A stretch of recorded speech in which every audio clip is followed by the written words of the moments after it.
చరిత్రలో ఈరోజు ఛానల్కి స్వాగతం. తెలుగు రాజకీయ చరిత్రలో కొన్ని సంఘటనలు కేవలం వార్తలు కాదు, పెద్ద రాజకీయ మలుపులుగా మారిపోతాయి.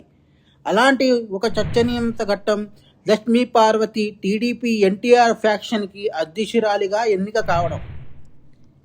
ఎన్టీఆర్ గారి కాలంలో టీడీపీ అంటే ప్రజల ఆశయాలు, గర్వం. కానీ కొన్ని పరిణామాల తర్వాత పార్టీలో విభేదాలు పెరిగాయి. అప్పుడు టీడీపీలో రెండు వర్గాలు ఏర్పడ్డాయి.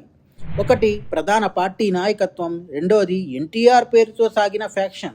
ఈ రెండో వర్గంలో ఎన్టీఆర్ గారి వారసత్వాన్ని కొనసాగించాలనే భావన బలంగా ఉండేది. ఈ పరిణామాల మధ్య ఒక కీలక పాత్ర ముందుకు వచ్చింది. ఆ పాత్ర పేరు లక్ష్మీ పార్వతి. ఆమెను కొందరు ఎన్టీఆర్ వారసత్వానికి ప్రతీకగా అభిమానం చూపారు, మరికొందరు ఈ పరిణామాన్ని రాజకీయ కలకలంగా చూశారు. కానీ ఏది ఏమి అయినా ఆమె పేరు అప్పటికే రాష్ట్ర రాజకీయాల్లో భారీ చర్చగా మారిపోయింది. ఆ తరువాత ఎన్టీఆర్ ఫ్యాక్షన్లోని నేతలు, మద్దతుదారులు కలిసి ఒక నిర్ణయం తీసుకున్నారు.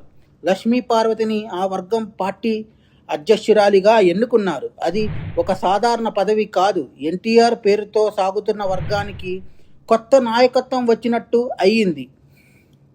ఈ నిర్ణయం వెలువడిన వెంటనే మీడియా హైలైట్ అయ్యింది, రాజకీయాల్లో హాట్ టాపిక్ అయ్యింది. అభిమాని వర్గం భావోద్వేగంగా స్పందించింది. అనేక మంది అన్నారు, ఇది ఎన్టీఆర్ గారి ఆత్మగౌరవ భావన కొనసాగింపే. అయితే మరోవైపు ఇది టీడీపీలో మరింత చీలికలకు కారణం అనే అభిప్రాయాలు కూడా వినిపించాయి.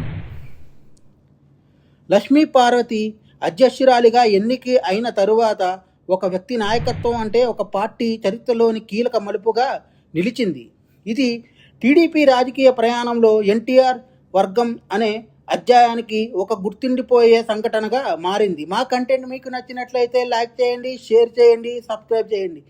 మా ఛానల్ యొక్క నోటిఫికేషన్ మీ వరకు అందాలంటే కింద కనబడుతున్న బెల్ ఐకాన్ని ట్యాప్ చేయండి. Thank you.